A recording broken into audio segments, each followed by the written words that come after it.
and then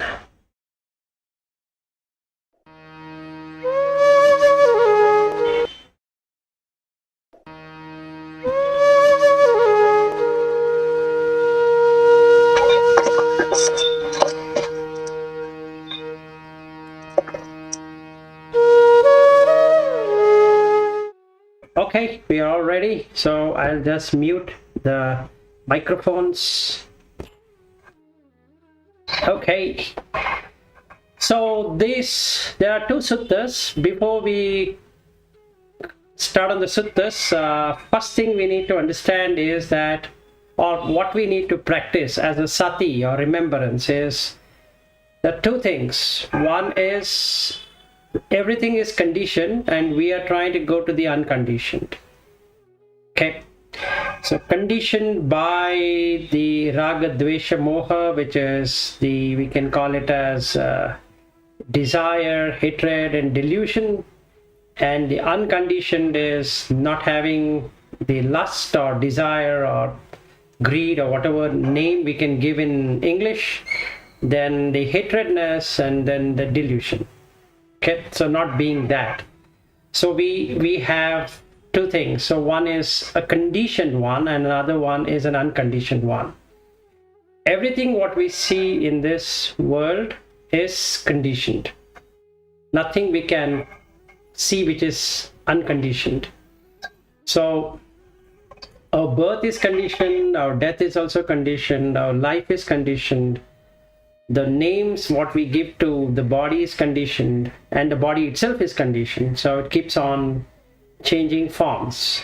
Okay, so to practice anicca, that is arising, passing away, one can, instead of observing the minutest of the anicca, can go with the gross anicca, which is about looking at the day and the night or something like that, or morning and evening. Nobody has any control over the morning, or nobody has any control over the evening. And if we see the earth itself, it is turning itself because of condition. So we can call that as gravitation or something like that, which is keeping everything in shape. If the gravitation were to give way, everything will fall down, let's say. So anything in this world, when we say world, is a conditioned way of putting things. So the world comes into existence with 5 senses. So when we go to sleep, the 5 senses go to sleep. So hence, we cannot recognize anything as our self. And hence, anatta. That means no self. Because when you're sleeping, you cannot say, I am sleeping, because you don't exist in a sleep. So this is one thing what we can practice, and we do it every day without knowledge that there is no self. So one side is anicca, which is eye and sight has a condition to meet, and hence it arises and passes away. And anything that arises and passes away creates dukkha. And anything that has dukkha certainly should have anatta. So this is how this whole thing is presented. Okay, so what we are going to do now is that we are going to look at 2 of these suttas. It is called a Dutiya Sanya Sutta, that is second perceptions. The first perception, there's one sutta, and this is the second perception.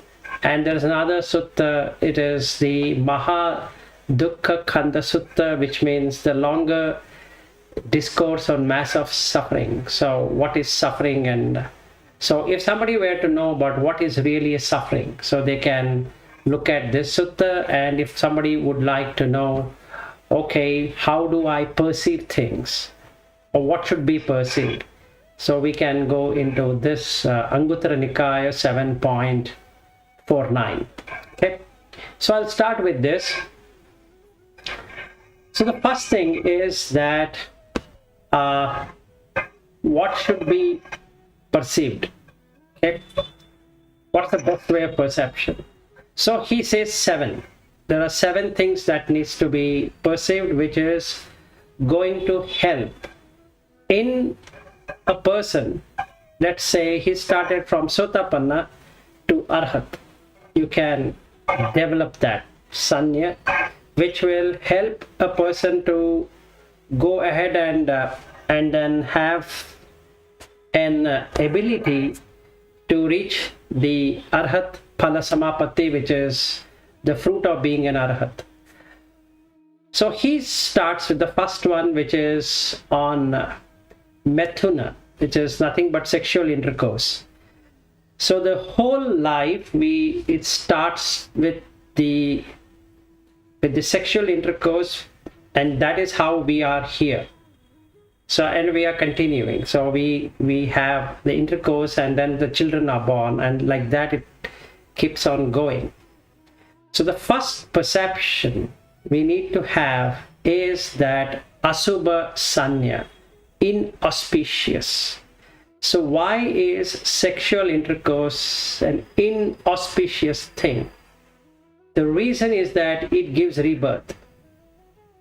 So the mind literally memorizes the rebirth process.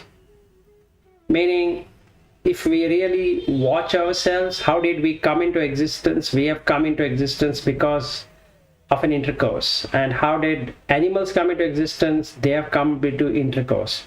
So there are three kinds of birth. One is birth through a womb, and the second one birth through moisture, and the third one is the birth through the egg. So there are three which we can see through our naked eyes, and there are other births which we cannot really see them.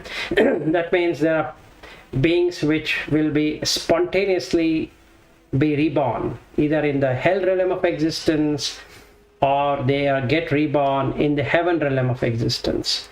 And both we have not seen. But what we can really practically see on a day-to-day basis through sexual reproduction is these three kinds.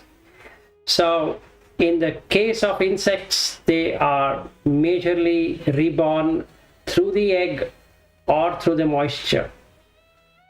And almost all the birds and so many other animals, including chicken and so many different kinds, are egg-born.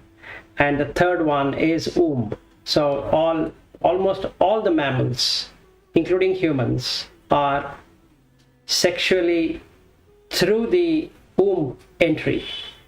So the first thing we need to see is this is the starting of the suffering, because now we have to find food. As soon as we are born, like in the mother's womb, the mother is supplying food, but then after we are born, we have to find food. And then our journey into the misery starts from then. So if they are getting a regular supply of food, it's okay. If we are not getting the food, then it becomes a problem. And when we go to the next sanya, where he talks about food itself, and then we will see what happens when we take food. But before that, we need to know that the birth as a condition comes with 4 dimensions. One is the birth itself, second is the aging, third is the diseases which comes because of the birth, and fourth is death. So all these 4 are going to be there, and hence it is inauspicious. So we need to look at that whenever we get an idea of an intercourse. So that will give us a repulsiveness, meaning it makes 2 things there. One, it gives tremendous amount of fear that what would happen if I were to continue on this. And secondly is that it makes the person repulsive to that. So he says either of these 2 are going to happen. One is that the person gets liberated by looking at the ugliness of this, or inauspiciousness about this, or if that doesn't really happen, then the person gets into repulsiveness. that helps him, because he's not going to do that activity. So after we see that, we get a real good thing when we are looking at the sight, so the rupa. So we go to that section in the Majjhima Nikaya 13. Okay, what happens when a person is involved with the sight. So other sect can be Samana, Brahmana, what he talks about. The other sect, other than Buddha's disciples, the Buddha disciples would have gone to meet the other sect, and then they say that whatever Gautama is following, we are following the same. So then they hear to that and they come back, and then they question the Buddha, that these people say that what you are following, they are also following, so what's the difference between them and us? And then the Buddha says that you should have answered it in this way. What is the pleasure? What is the drawback? And what is the escape? So in Pali, if we were to use that, it is asada adinava nissarana. That's asada means seeking out pleasure. So we, through the five senses, we extract the pleasure from each one of, whether it is sight or sound or taste, touch, smell, we extract it. So the mind keeps on extracting through the senses. Now, when it extracts through the senses, it has to then assimilate it. So it has to store, which is a burden. Then there is a drawback of doing it, because it might not happen exactly the same way what that mind predicted it to be. And that is called as viparinama dukkha, meaning it changes unexpectedly, which we are going to see. And the third one is escape from the two. So first we understand about what is the pleasure. So he says, what's the pleasure of sight? So he gives an example, is that let's say there's a girl, and the girl is 15 or 16 years of age. She's neither too tall nor too short, neither too thin nor too fat, neither too dark nor too fair. Is she not at the height of her beauty and prettiness? What do you think? And the answer is yes, it is. But then he says that this is the pleasure and happiness that arises from this beauty and prettiness. Meaning, we can use it for anything. It need not be a girl, it can be a boy, it can be a computer, it can be house, it can be anything. So it all undergoes the same kind of decay automatically. So when a house is painted, new one, painted, it has a nice, awesome furnitures, not used, a nice flooring and nice decorations, and you have a fantastic, let's say, show items and all of that, and lights and sounds and everything that can be matched, including chandeliers and how it can be placed. That gives a beautiful, awesome experience. And that awesome experience is what is called as asada, pleasure. That gives happiness.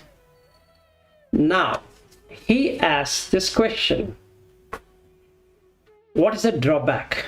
Now that state can never be maintained. So the building, after few days, few months, the paint starts to recede. The floor starts to become dark. The showcase items starts to fade, and the dust starts to accumulate. So we need to dust it every day to keep it spick and span. And we need to wash it, clean it, the more we wash it, the more we clean it, the shine keeps on going. So what was new no longer looks new. So the same thing happened with the sight. Supposing sometime later, if you were to see that woman in her mid-50s, she was 16 when I saw her, beautiful, young and charming. Now I'm seeing at 50, she is something different. And I'm seeing at 80, she is something different. And I'm seeing at 90, she is something different. So that 15-year-old or 16-year-old is come and she's gone. So we can see the anicca nature in that. When we compare with 50, the whole body is gone, the mind is gone, everything is gone. There's nothing can be said about that woman or that person who's standing there. Same thing with a home. If I have bought a home just 1 year, new home, brand new home, and after 15 years of usage, if I were to compare the photograph between the first year when I bought it or the new home the day I bought it and then now, they both look different, because either I need to repaint it to maintain that state, or if I have not repainted it all the last 15 years, it looks as ugly as it should. So that is the drawback of the sight, because it cannot be maintained. Then he asks these questions. Has not that former beauty vanished and a drawback becomes clear? Yes, it is. The drawback is clear. This is the drawback of the sight. And he asks this question. Furthermore, supposing you were to see the same sister, sick, suffering, gravely ill, collapsed in her own urine and feces, being picked up by some and put down by others, what do you think? Has not that the former beauty vanished and a drawback became clear? Yes, it is indeed. And then she becomes a corpse and discarded on the charnel ground.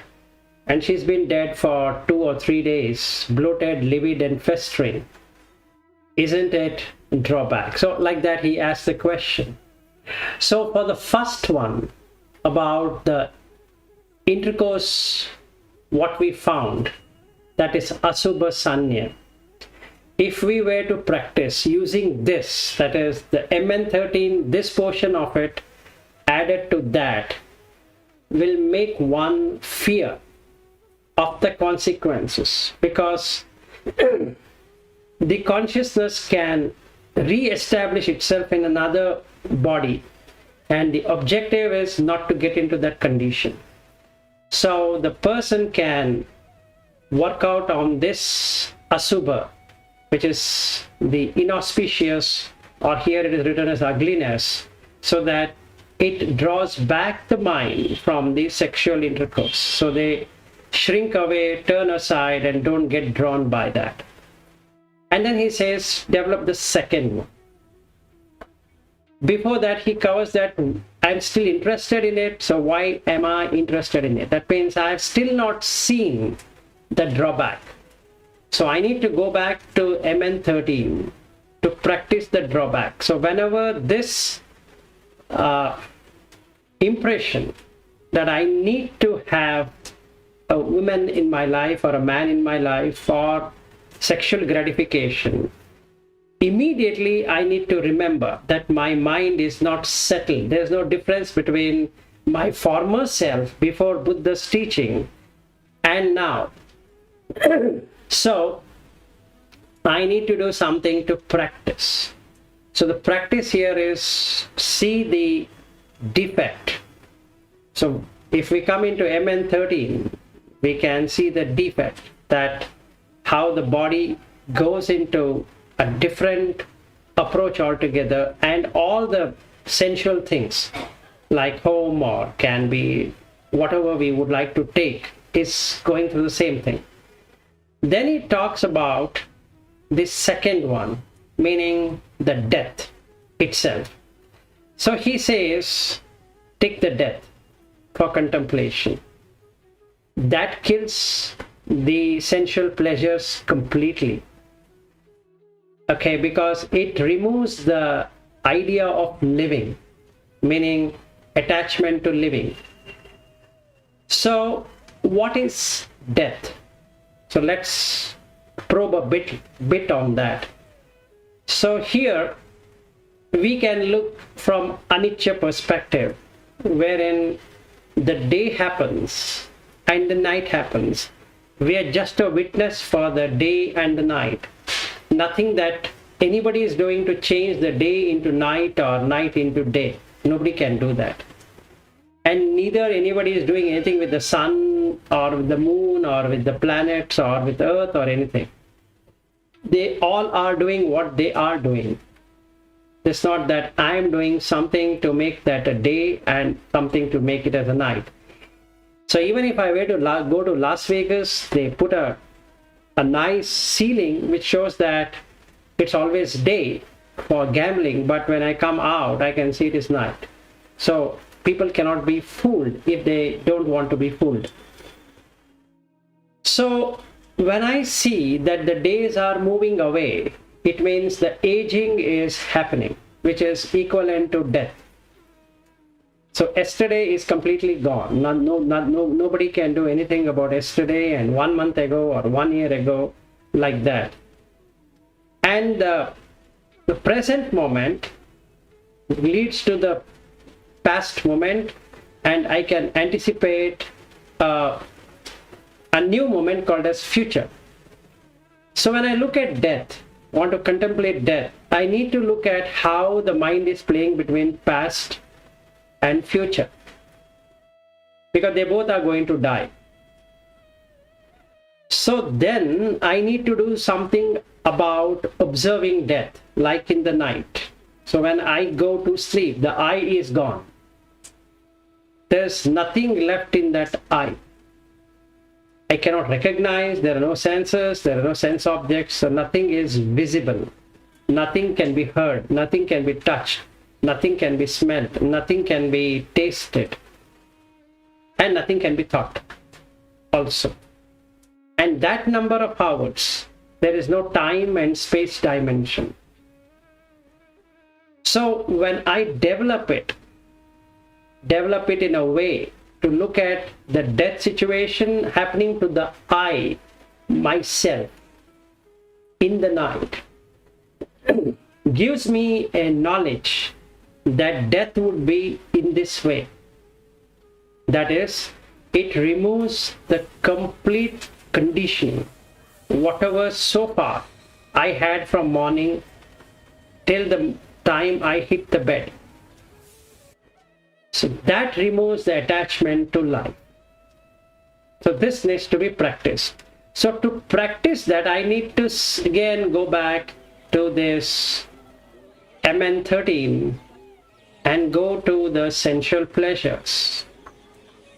Okay, if I go to the section of the sensual pleasures, I can find that there are 5 senses, and these 5 senses gives me a stimulation, and this stimulation comes in 5 types. Number 1, it is liking, it's likable. Second one is desirable. Third one is it's agreeable. Fourth one, it is pleasant to experience. Fifth one, it is completely sensuous. And sixth one is enticing and arousing. It arouses an immediate response to have it. It can be in relation to food, it can be in relation to sight, sound, taste, smell, and touch. All the 5, and the thoughts, which I am making it as my very self. So what's the drawback? Now to retain these 5 senses, I need to earn a living by whatever means of employment. But then when I do it, I have to undergo a lot of pains. From cold and heat and hunger, and all of that comes in the way. And then when that happens, the suffering can be seen. There are people who don't get their wages or salary in time. There are people who don't get it at all. There are people who get it but not what they expected it to be. And all of us know for sure that when we go to work, we expect a raise at the end of the year or end of 2 years or whatever it is, just for inflationary increase or whatever it is. So we keep on striving for that salary or a wage adjustment or the remuneration what is to be given so that the person grows. So the person requires a car, a home, an air conditioner to be, if he's living in a cold or a hot place, then a comfort living. So all of this comes at a cost. So the person has to make in much effort to have that. But when he makes that effort, there are chances that the person may not be able to get what he expected that to be. The remuneration does not match what the expectation was for his work. And then he laments and he gets into sorrow and he gets into a deluded state. And then he keeps on saying that my hard work has been utilized by the organization. They have not recognized me. So my effort has gone fruitless. And the company might give an explanation that, look, this is an inflation year and this is due to COVID or this is due to something else and we cannot raise your salary. Keeping you itself is a liability and we still have kept you. So that person has to adjust with that. So this is the drawback what the sensual pleasure can provide. It's a mass of suffering in this very life. And again, he has to or she has to save, not for today, for tomorrow. Because we don't know. We might be in unemployment, we might have to pay for the taxes, we might have to pay for inflation, we might have to pay for so many things. So we need to keep on earning and storing for tomorrows. Okay, so that we need to do. And there can be burglary, the government can confiscate the properties, or a new government can come in place and then tax more than what is required. So anything can happen. Just like in India now, the fuel prices have really shot up. So it has shot up by 30%. So last year to this year, if we were to compare, is a 30% hike. But that doesn't mean that the wages or salaries are increasing by 30%. So the person has to cry in order to refuel his car or a motorbike or whatever he would like to do. And then there is threat of fire, like in California, you have these California fires which burn down, and then there are hurricanes and there are winds and there are rains and there are so many things which take away the properties. So he has to safeguard. So, and after that there is the disputes for the properties. So the landowner can put a case, the children can put a case against their parents, the parents might put a case against their children, and the spouse can, the husband can put a case against the wife, and wife against the husband, and there is settlement and also many things. All of this for the sensual pleasures. And then there are quarreling, there are arguments, there are disputes, and they can attack themselves with so many different kind of weapons as well. And lastly, they can kill each other. So this is also a drawback of the sensual pleasure. So this is the second one. We can see how what looks as a very easy thing to do on attachment of life really is so much of pain. So this is the second one, what we can see between the MN13 and this one, where to contemplate on the deathless, or the death to reach the deathless. And then the third one. He talks about food. Now this food is something which is very interesting for everyone. What is interesting in that? The interesting thing is that you need food from the time of the birth. There's no other way. Till the time of death. The only thing which is consistently required is food and water. So we might develop a lot of different kinds of food, and the most of the adulteration things and the money making is in the food. And food is a cause of all diseases as well. So when we see things in a real perspective, we find that food, if you eat, has a problem. If you don't eat, also has a problem. Food provides nutrition. At the same time, it creates diseases. And not eating also has the same problem. Not drinking water also has the same problem. Drinking too much of water also has the same problem. So this is a very tricky situation wherein we need to eat, but then there is no promise that what is going to happen. And when we see what is happening with food, the taste of the food, what we have, but what comes out doesn't have the taste. In fact, it stinks. Forget being tasty. So when we observe this, we can see that there is a hallucination what we have created on food. So it's better to eat. There's one sutta which Buddha explains how should one take food. So there is a story. So I would like to say that story and also share the sutta for people to read. So three people, the mother, father and a child, they three are crossing the desert. Okay. And it's a hot desert. They don't have food and they don't have water. And as they start walking, they feel thirsty. And whatever little bit of water was there, they drink it. Only one can drink. So they share and they drink it. And then they don't have food. So the father says that, what do we do now? So the mother and father sit and they think that, let's kill our only son. Because once we reach the other side, we can always have another child. But if we don't eat, then three of us are going to die.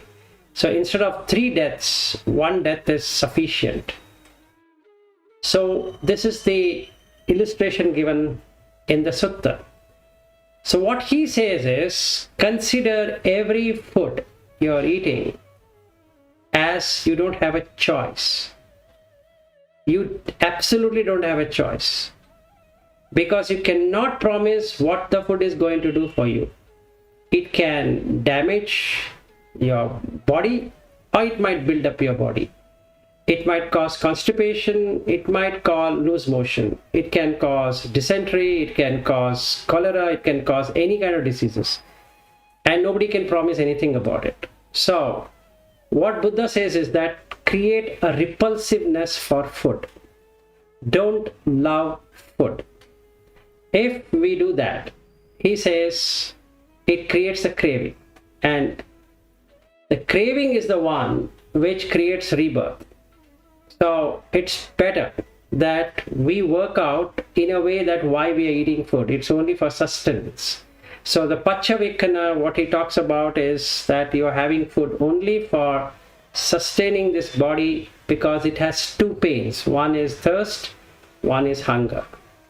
Without that, we cannot meditate. So it is better to eat something so that that disease which is there is removed. So if we don't do, the craving is back. So when there is a spread of food, what I need to see for myself before I sit into meditation is to just take what is required, or if I'm full, don't take it at all, because that is going to cut the craving. But if I feel that, wow, this is good one, I need to eat it, it creates craving. So he says here that, why am I not still getting it? Why there is no change in my previous to this? Because I have not seen the drawback of food. Now the question comes, what's the drawback of food? The drawback of food is rebirth.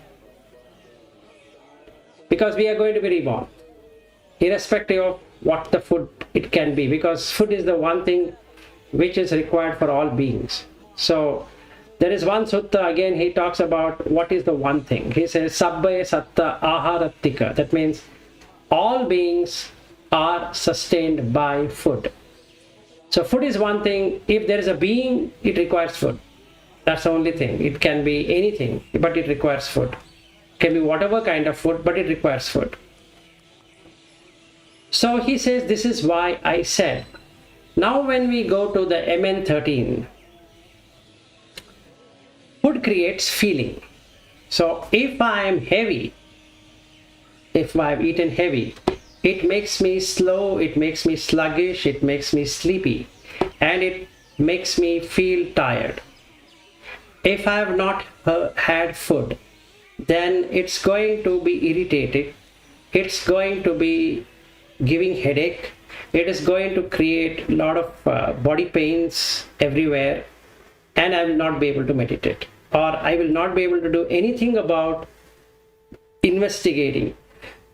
So looking at this disease which cannot be solved, and all the problems in this world are related to food, like the money making is on the food, in the name of hospitals there is food, in the name of medicine there is food. So everything is food related, because all the medicines are required for food, meaning because of eating there is some problem, and that problem to be solved you require medicines, and we require hospitals, we require money for that, and all that is what is created. But we cannot get out from that. We can say that, okay, let me stop eating. No, that cannot be done either. So it's a catch-22 situation wherein we need to eat and sustain and escape.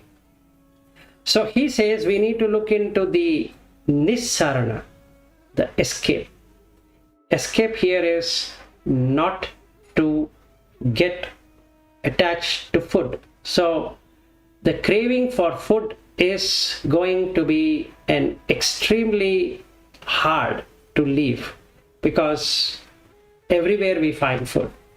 At least in the other two cases what we spoke about, that is not very obvious, visible, because it's like a private affair. Like I might concentrate on death, or I might not, or I might not worry about the sexual intercourse or thing. But food is something where I don't have anything except for I can find food everywhere.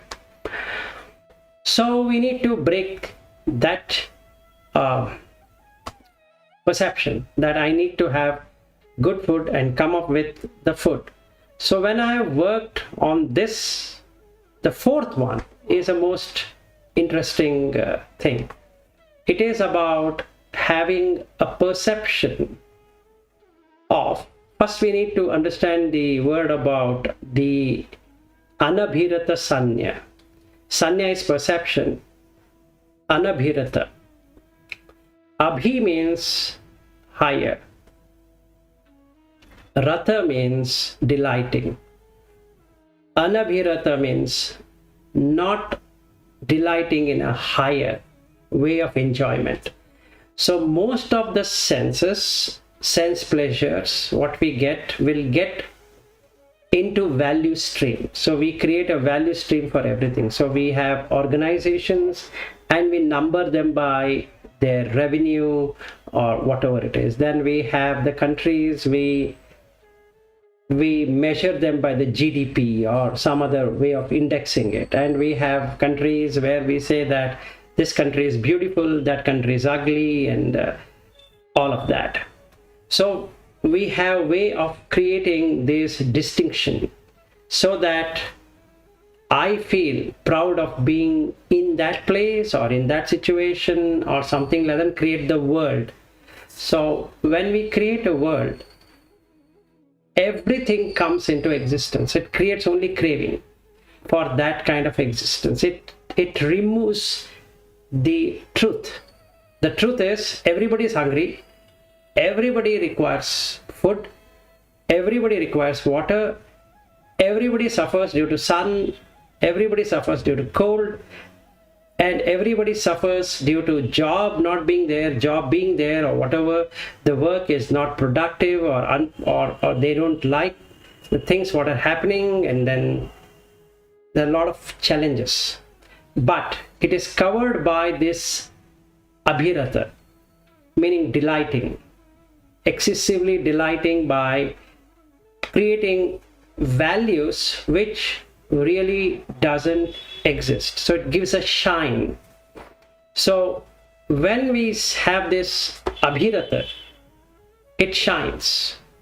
So when things shine, everyone would love to enjoy what shines. So here we need to create a dissatisfaction for these shiny things. Otherwise it creates complications. Of what? Craving.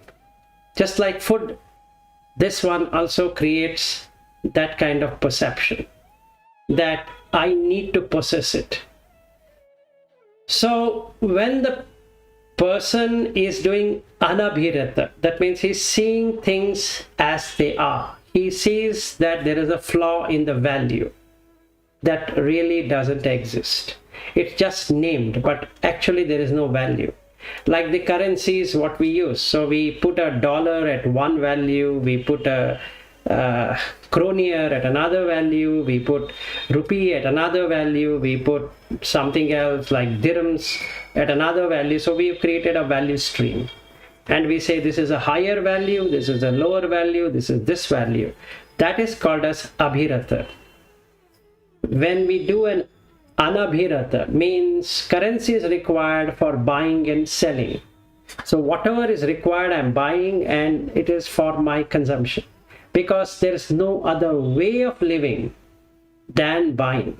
And for buying I need to be working. It doesn't matter where I'm working, I need to buy the products which are required for my living. So I need to earn and I need to spend. That's all. It doesn't matter whether it's in dollars or in any other currencies. When I do that, there is anabhirata. So the world is removed.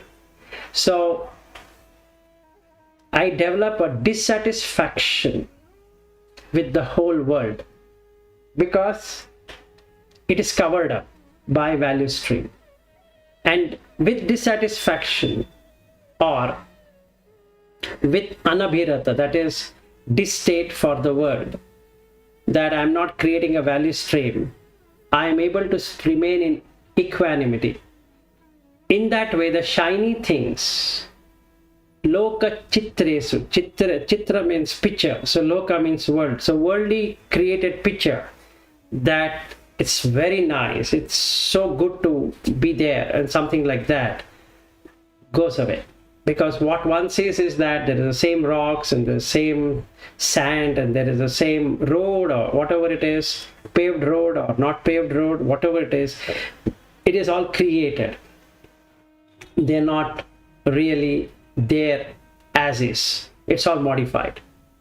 So one doesn't attach any value to the modified. So if we were to do these 4 sannyas, still the mind might not be able to accept to it, meaning sometimes it comes back. So again the person has to keep on working to look at these 4 sannyas, especially the 3rd and 4th, the food and creating value system. These to keep on hunting because they both are connected with craving. So if we are able to work on that, then the other 3, that is on anicca, dukkha anicca, and then dukkha anatta, becomes easy. So let's start with the anicca. So to practice this anicca, we can do day and night. That is how the day is happening, how the night is working. So if we take that as an example, we can find that I am sitting here and the day hour by hour is moving. It's not that I'm moving the clock. So when I see this, I can also watch that whatever the name and fame and honors and other things that people might try to give me or get into my value stream has no value to that, because as the day is gone, the value what I've created is also gone. Meaning, let's say somebody gives me an award for doing something, and I take the award and I bring it home and I keep it, and that's it. There ends that journey. So I might have photographs and then it gives me some memories, but that beyond that it doesn't do anything because it's gone. The podium on which I stood, the talk which I gave, and the recording which were made, and the things which were given to me were there, but after the show it's gone. So we can watch it.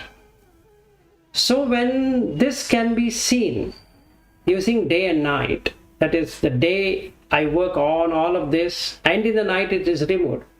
So when I can watch it like that, there creates this drawback for material possessions and honors and fame, because in the night, irrespective of whichever country I am in, irrespective of whatever I am having, there's nothing that I have, because there is no I to enjoy that. And even when I'm not sleeping, I'm still awake. After I have done what I'm supposed to do, so I went to a place in that organization where I gave a talk and they gave me an award and then brought it, and that's it, and there ends that matter. So when I'm holding it in my hand at my home, it's a dead piece. It has no value. I might put it on Facebook, I might put it on anywhere I want, but I cannot be putting it every day that, look, I got an award for this, or I came on a newspaper, or I came on a TV show or something like that. It's stale news.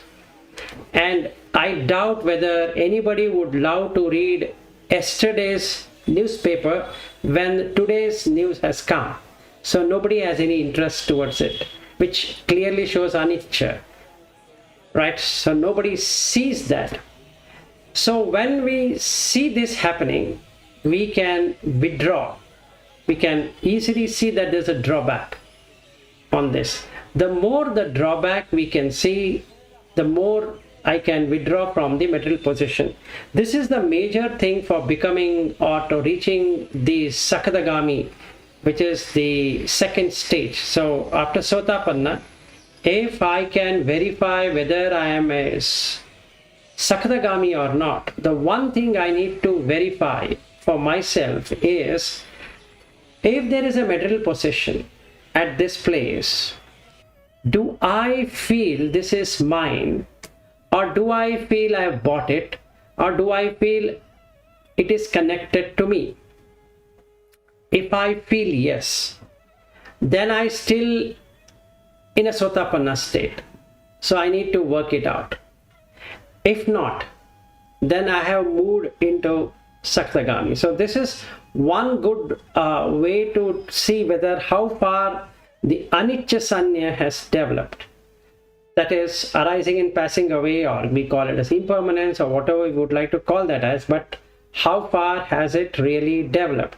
So if it has developed in a good way, then I wouldn't be interested in having material possession, even though my home or place, whatever it is filled with material things, but it doesn't make belonging to me, because I'm able to see that when I bought it, it has become stale.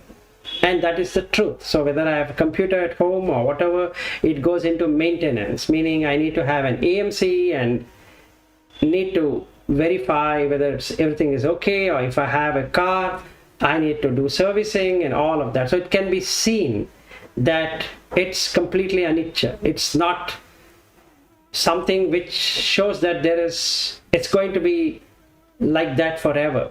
No, it doesn't. Even during a day doesn't. Forget about being there for all the time. So this fifth one, that is anicca, if I'm able to work it out, I can see how far I need to go to reach Arahat. Because at the Arahat Phala Samappatti, none of these earlier sannyas are going to be there.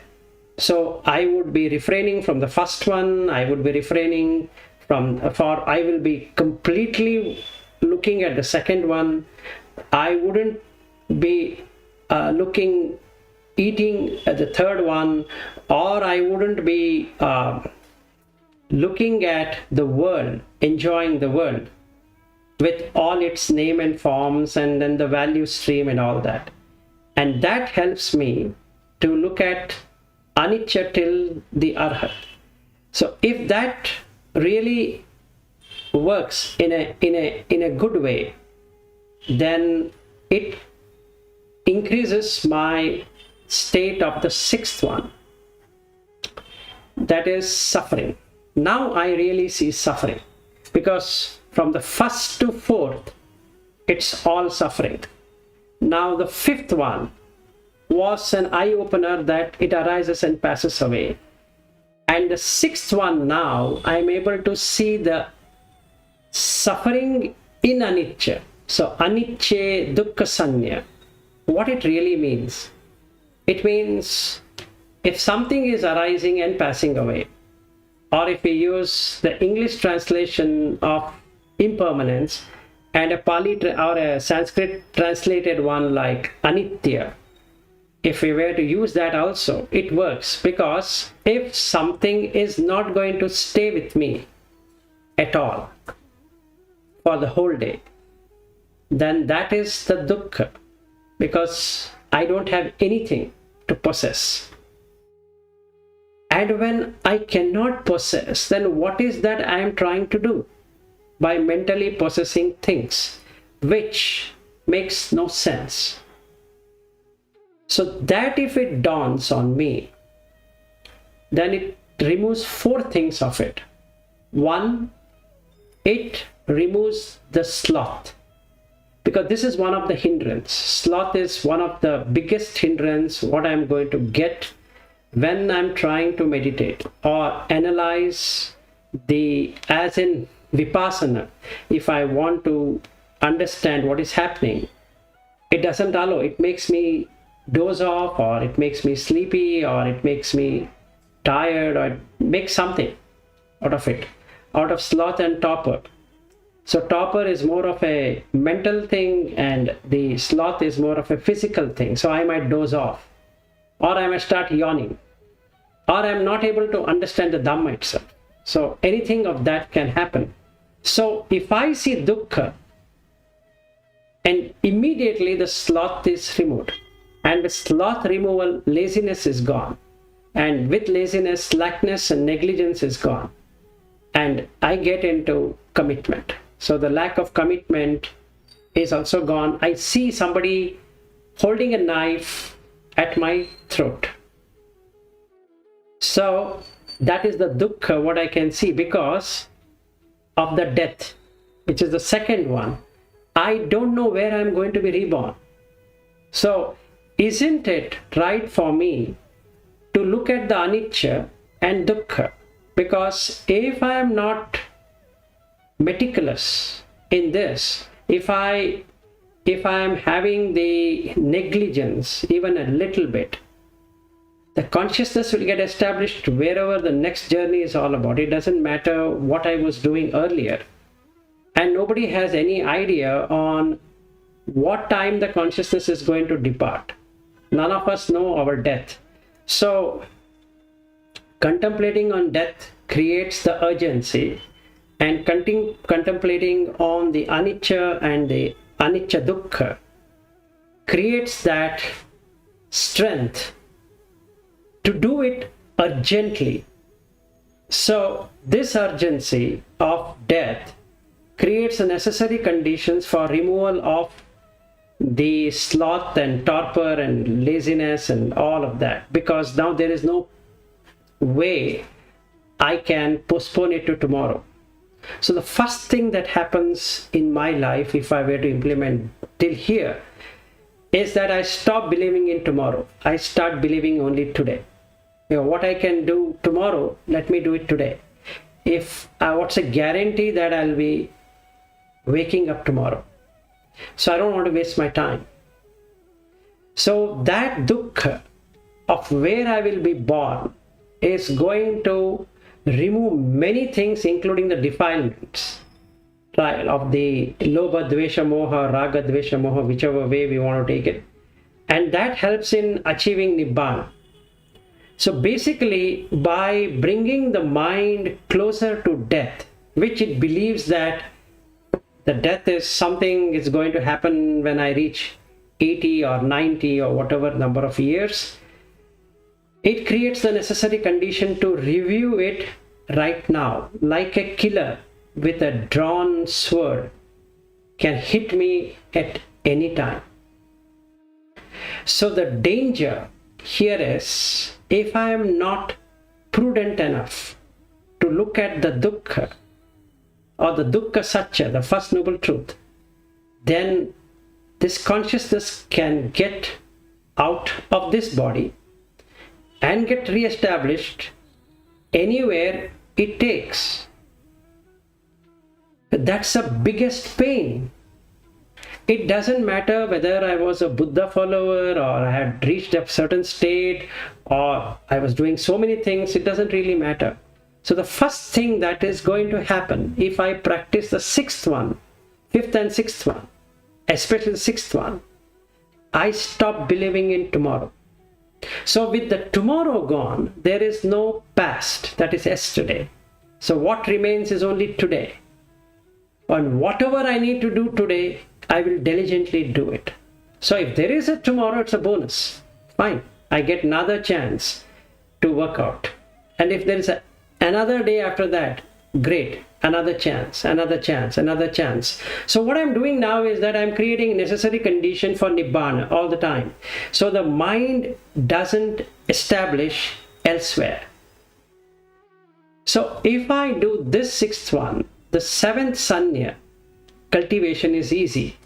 This is when a person reaches Arahat, where he goes beyond I. So when that person meditates with a mind reinforced with the perception of no self in suffering, or anatta, dukkha anatta, meaning to say that seeing this dukkha from the birth, which started with the intercourse, he has seen that everything is a mass of suffering. There's no way there was anything called as pleasure which looked like pleasure.